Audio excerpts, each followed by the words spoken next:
माँ की खिदमत और जन्नत की बशारत। एक दफा हजरत मूसा अलैहिस्सलाम ने अल्लाह ताला से पूछा, या अल्लाह, जन्नत में मेरा पड़ोसी कौन होगा? अल्लाह की तरफ से इरशाद हुआ, फलां शहर का एक गोश्त बेचने वाला तुम्हारे साथ होगा। हजरत मूसा अलैहिस्सलाम ये सुनकर बहुत हैरान हुए कि एक पैगंबर का साथी एक मामूली कसाई कैसे हो सकता है। आप इसी जुस्तजू में उस कसाई की तलाश में निकल पड़े। वहां जाकर देखा तो वो शख्स अपनी दुकान पर गोश्त बेचने में मसरूफ था। हजरत मूसा अलैहिस्सलाम उसके पास बैठ गए।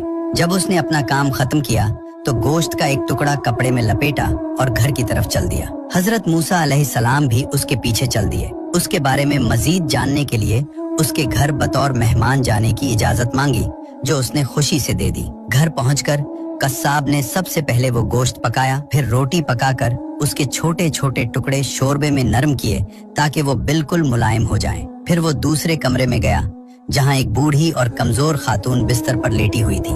वो इतनी कमजोर थीं कि खुद से हिल-जल भी नहीं सकती थी। कस्साब ने बड़े प्यार से उन्हें सहारा देकर उठाया और अपने हाथों से एक एक लुकमा उनके मुंह में डालने लगा। वो तब तक नहीं हटा जब तक माँ का पेट नहीं भर गया। फिर उसने माँ का मुंह साफ किया और उन्हें वापस लिटा दिया।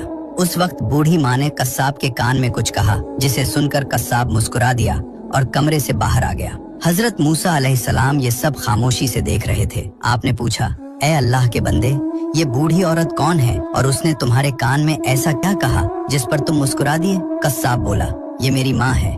मैं जब भी घर आता हूँ तो सबसे पहले उनकी खिदमत करता हूँ। ये खुश होकर रोज मुझे एक ही दुआ देती हैं कि अल्लाह ताला तुझे जन्नत में हजरत मूसा अलैहिस्सलाम का साथ नसीब करे। मैं ये सुनकर बस मुस्कुरा देता हूँ कि भला मैं एक मामूली कस्साब कहाँ और अल्लाह के जलीलुल कद्र पैगंबर मूसा अलैहिस्सलाम कहाँ। ये सुनकर हजरत मूसा अलैहिस्सलाम ने फरमाया, ऐ खुश नसीब इंसान, मैं ही मूसा हूँ और मैं तुझे खुशखबरी देता हूँ कि अल्लाह ताला ने तेरी माँ की दुआ कबूल कर ली है। अल्लाह पाक हम सबको अपने वालिदैन की खिदमत करने और उनकी दुआएं लेने की तौफीक अता फरमाए। आमीन।